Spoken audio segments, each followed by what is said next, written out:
welcome to Learning is Fun!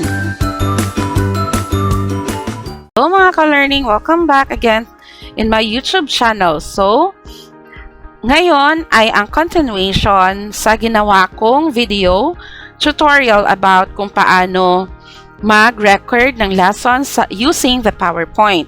Ngayon naman, ang ituturo ko ay kung paano ninyo isi-save ang recorded lesson using the PowerPoint ninyo para maging video na ito. So, meron lamang tayong 5 steps na ifa-follow. First step is go to File. Second step, Export. Third step, create a video. Fourth step, create video.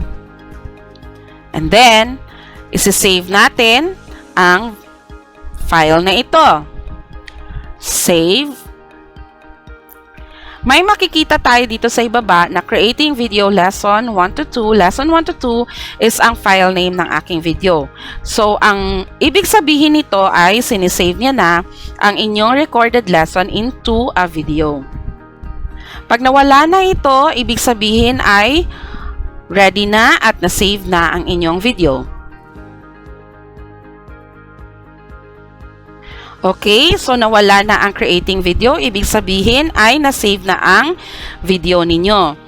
Hanapin ninyo kung saan ninyo ito na-save ang video. So, punta kayo sa folder. Sa case ko naman ay sinave ko siya dito sa videos, COT, and andito na ang aking video na sinave. So, let's open the video. Tingnan natin kung satisfied kayo sa inyong ginawa.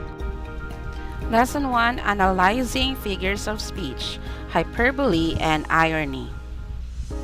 Objectives of this lesson are: analyze figures of speech, identify figures of speech, and tell hyperbole and irony are figures of speech.